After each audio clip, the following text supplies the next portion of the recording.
Good morning, good afternoon, good evening. This is Alan Burgos from the hashtag Walk with Lan channel. Welcome and welcome back to our channel. Guys, if you are not yet subscribed to our channel, please do it so now so that you can be a part of this growing family.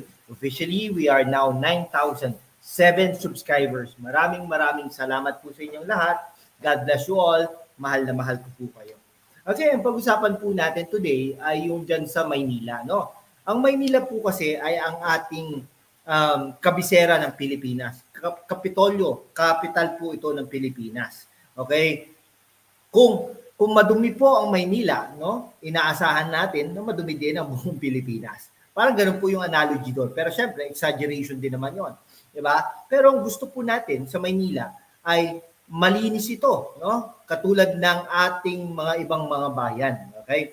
Nung mga nakaraang panahon, parang imposible po na maging malinis ang Maynila, no? Kasi nga po lagi namang may mga tao diyan, 'di ba? Lagi pong no? Baka nga po yung budget kinukurakot in the past, no? Pero alam nyo, napatunayan po ni Yorme Isko Moreno na hindi po ganoon, na talaga namang kaaya-aya, no? Pwedeng gawing kaaya-aya ang Maynila. Okay? 3 taon lang naging mayor, may pandemic pa. Pero napaganda niya po ang Maynila. No? Sinasabi nga po natin nung umpisa ay dapat manatili si Yorme Isko Moreno hanggang sa hanggang sa 2028, no? 2028 dapat 2028 no. Kaya lang po hindi po nagkaganon, no? Tumakbo po siya bilang pangulo ng Pilipinas. Ganun pa man, may iniwan po siyang legasiya, no? Yung legasiya na po 'yon ay talaga namang no? Talagang nakatatak, no? May resibo.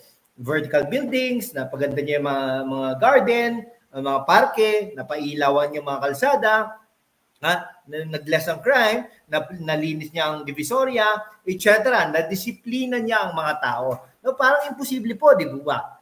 Pero nagawa niya po, no?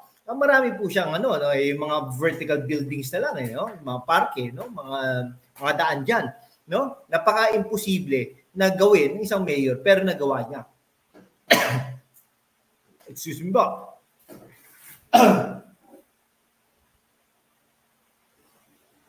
Nagawa niya po, no? Ito po ang problema dito, no? Ngayon, nung tinulungan niya si Mayora Hani Lacuna na maging mayor at si Yul Servo, excuse me, na si Yul Servo ay maging vice mayor, ay parang nagkalimutan na, no? At saka unti-unti pong nilalagas o winawala ang mga legasiya ni Yorme Isko Moreno. Okay? Parang diyan po sa Pasig, ganyan din po ang estilo no?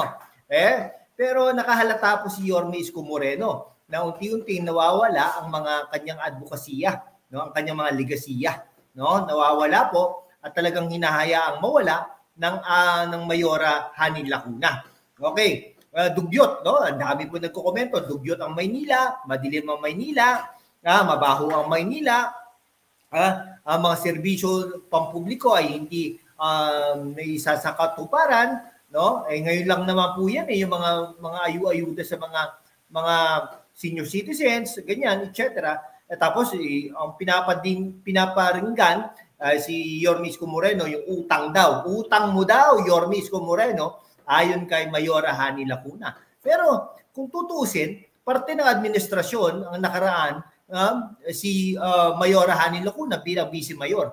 At siya, wala pong hindi po ito nakakautang si Yorme Isko Moreno nang walang pahintulot ang konseho na pinapangunahan ni Vice Mayor Hani Lacuna at that time. O bakit po nagkaganon? Di po ba? Alam niyo po ba bakit ganon? Tapos ngayon, kanina, no, sinabi niya, in-interview po siya sa 1PH yata yun. In-interview siya kung ano daw nararamdaman niya sa pagtakbo ni Yorme Isko Moreno. Sabi niya, definitely, I felt betrayed. I feel betrayed ba o I felt betrayed? Anyhow, naramdaman niya na nag-betray daw si Yorme Isko Moreno dahil noong 2022, nagpaalam daw po si Yorme Isko Moreno na tatakbo bilang Pangulo. At pag hindi ito pinalad, ito ay magre-retiro na. Sino ka ba naman para pigilan ng tao na tumakbo, lalo-lalo na nagka-mayor, lalo na nag-mayor yan at may mga nagawa. no? Syempre hahanapin niya ng mga tao, kilos agad, di ba? Ikaw naman mayora, parang hindi mo naman napatunayan na mayora ka talaga. Dahil talagang madumi ang Maynila. Sa totoo lang po, ha? Sa totoo lang. Huwag na po tayo magbulag-bulagan. Dati araw-araw tayong pumapasok dyan sa Lyceum of the Philippines University, no?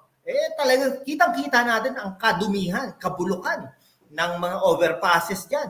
Binabaha agad, no? Diyan sa nag-ikot-ikot din tayo sa Chinatown, no? Diyan sa sa Pedro Hill, diyan sa banda diyan sa Santa Ana, okay? Yan sa Tana, sa Santa Mesa, okay? Malapit sa Mandaluyong. Talaga naiikot, Sampaloc. Naiikot po natin lahat yan, Tondo. Okay? Ayan, naikot po natin lahat yan, no?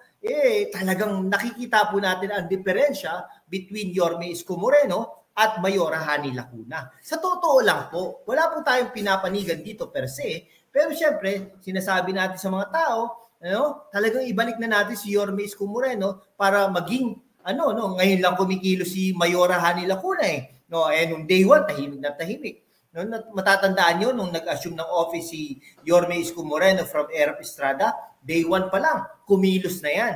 No, day one pa lang, no, tuloy-tuloy na yan. Sobrang sipag ng bata, sobrang sipag ng mayor. No? Tapos ang gustong-gusto ko pa dyan, no, madaling araw, lalarga siya, talagang without others knowing about it, nalalaman na lang nila kung nagla-live na si Yorme Isko Moreno. Yari kayo, di ba? Ganun pong mga bagay ang estilo ng isang mayor. Pero si Mayora Hani Lacuna, hindi po May nag-comment pa nga po, pang-opisina lang po daw si Mayora Hani Lacuna. Ay, ganun pa man. Siyempre, nung una hindi po natin pinapansin din yun. No? Baka naman nagkakamali. Pero kitang-kita po Kitang-kita talaga ang kabulukan ng lalo-lalo po. Umikot po kami sa Quiapo, Santa Cruz. Nako po talaga, Congressman Chua. Diba? Ayun po sinasabi natin. Kaya po, wala po sanang feeling betrayed si Mayora Hani Lacuna. Hindi naman po dapat. Wala po talaga. No, hindi po kayo mabibetray dahil ang nag-umpisa ng katinuan ng Maynila ay si Yorme Isko Moreno at hindi ikaw, Mayora Hani Lacuna. Kaya nga po dapat mag-giveaway ka na. Pero sa tingin ko, hindi po kayo mag-giveaway dahil nga po alam naman natin sa politika, pag ikaw ay nakaupo na, ay gusto mo na talaga na pang forever, no? Ayan po. Kaya po, mga kababayan ko, nananawagan tayo na tulungan natin si Yorme Isko Moreno na makabalik na dyan sa Maynila upang mapaganda ang kabisera ng Pilipinas. Maraming salamat po sa inyong lahat. Mabuhay po kayo.